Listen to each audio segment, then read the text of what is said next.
যাদের পক্ষ থেকে সবাইকে শুভেচ্ছা জানিয়ে শুরু করছি। বাংলাদেশ ওয়াটার ট্রান্সপোর্ট কোঅর্ডিনেশন সেলের 12তম মিটিং অর্থাৎ 15 তারিখের যে মিটিং সামারি সেটি নিয়ে আপনাদের সঙ্গে একটু কথা বলবো। তার আগে একটি কথা বলে নিতে চাই, এই মিটিংগুলি যখন চলছে ঠিক তখনই নদীতে বাংলাদেশ ওয়াটার ট্রান্সপোর্ট কোঅর্ডিনেশন সেলের একটি প্রতিনিধি দল বিভিন্ন সময় সিরিয়ালবিহীন যে জাহাজগুলো লোড করছে তাদের বিরুদ্ধে অভিযান পরিচালনা করছে। এবং আজকে আমরা যখন ভিডিওটি তৈরি করছি, আজকে 16 তারিখে অন্তত 4টি জাহাজের খোঁজ পাওয়া গিয়েছে যারা হচ্ছে সিরিয়ালবিহীন লোড নিয়েছিল, এবং বাংলাদেশ ওয়াটার ট্রান্সপোর্ট কোঅর্ডিনেশন সেলের যে চেকিং টিম বিভিন্ন জায়গাতে তারা কাজ করছে, তারা আজকে মোট 4টি জাহাজকে আটক করেছে যারা সিরিয়ালবিহীন পণ্য লোড নিয়েছিল। এটি নিয়ে পক্ষে বিপক্ষে অনেক কথা আছে, শ্রমিকদের অনেক কথা আছে, মালিক পক্ষের অনেক কথা আছে, Bangladesh water transport coordination cell তাদের পক্ষে অনেক বক্তব্য আছে। তো এটা চলছে। এরই মাঝখানে আগ্রাবাদের 16 তারিখ আজকে একটি ওয়ার্কিং মিটিং চলছে। আমরা আজকে বেসিক্যালি 15 তারিখের যে মিটিংটি সেটি নিয়ে আপনাদের খুব ছোট্ট করে একটি সামারি দিব, এবং গত যে 12টি মিটিং অনুষ্ঠিত হলো 4 তারিখ থেকে 15 তারিখ পর্যন্ত তার ছোট্ট কয়েকটি সামারি আপনাদেরকে দিব।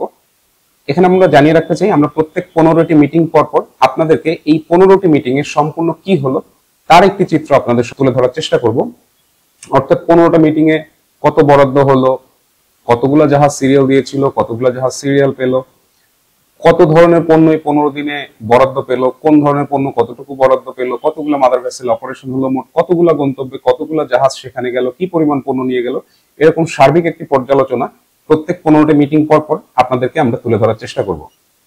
আজকে যেমন আমরা আপনাদেরকে যদি একটু দেখাতে চাই, গত 12 দিনের মিটিং এ 4 তারিখ থেকে 15 তারিখ পর্যন্ত এই 12 দিনের মিটিং এ কি কি হলো খুব ছোট করে একটু আমরা তথ্যটা জানিয়ে রাখি আপনাদের। এখানে এই যে 12টি মিটিং এ মোট বরাদ্দ পেয়েছে 543টি জাহাজ, এবং মোট 731টি জাহাজ সিরিয়াল দিয়েছিল বরাদ্দ পাওয়ার জন্য। তার মানে প্রায় 75% জাহাজ সিরিয়াল পেয়ে গেছে। এটি খুব স্বস্তির একটি সংবাদ যে 731টি জাহাজের মধ্যে 543টি জাহাজ তারা বরাদ্দ পেয়ে গেছে। এবং এই যে 12 দিনের মিটিং এ এখানে যে জিনিস দেখা গেছে যে 12 দিনে টোটাল 7.5 লক্ষের মতো পণ্য বরাদ্দের অনুমতি পেয়েছিল। তার মানে দৈনিক গড়ে প্রায় 63,000 মেট্রিক টন পণ্য খালাসের অনুমোদন পেয়েছিল।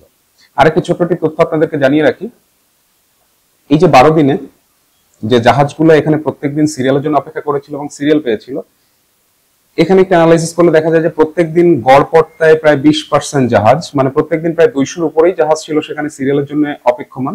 সেখান থেকে 20%-এর মতো জাহাজ কম বেশি, কারণ প্রথম দিন প্রায় 33% জাহাজ বরাদ্দ পেয়েছিল, এরপরে কোনোদিন 11%, কোনোদিন 20%, কোনোদিন 22%, এরকম করে অ্যাভারেজে বলা যায় যে প্রায় 20% জাহাজ প্রত্যেকদিন বরাদ্দ পেয়েছে। এবং সামারিতে টানা যায় যে এই যে 12 দিনে মোট 75% জাহাজ যারা সিরিয়াল দিয়ে অপেক্ষা করছিল, 75%-এর মতো জাহাজ তারা সিরিয়াল পেয়ে গেছে।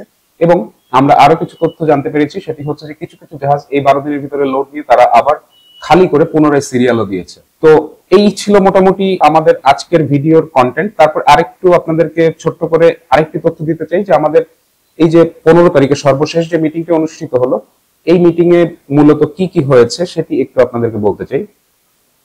15 তারিখের মিটিং এ মূলত যেটি হলো যে 14 তারিখে মিটিং এর পরে 177টি জাহাজ অলস বসেছিল, সেখানে নতুন করে 40টি জাহাজ যোগ হয়ে মোট 217টি জাহাজ সিরিয়ালের জন্য অপেক্ষা করছিল। এর ভিতর থেকে 34টি জাহাজ বরাদ্দ পেয়েছে, 183টি জাহাজ কোন রকম বরাদ্দ পায়নি, এবং মোট বরাদ্দের পরিমাণ ছিল 43,800 মেট্রিক টন।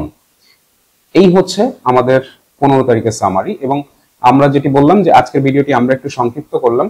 আমরা আগামী 2টি মিটিং সম্পন্ন হওয়ার পর, অর্থাৎ আজকে 16 তারিখ এবং 17 তারিখের মিটিংটি সম্পন্ন হওয়ার পরে আমরা 4 থেকে 17 তারিখ পর্যন্ত যে মিটিংগুলো অনুষ্ঠিত হয়েছে তার একটি সামারি আপনাদেরকে দেওয়ার চেষ্টা করব।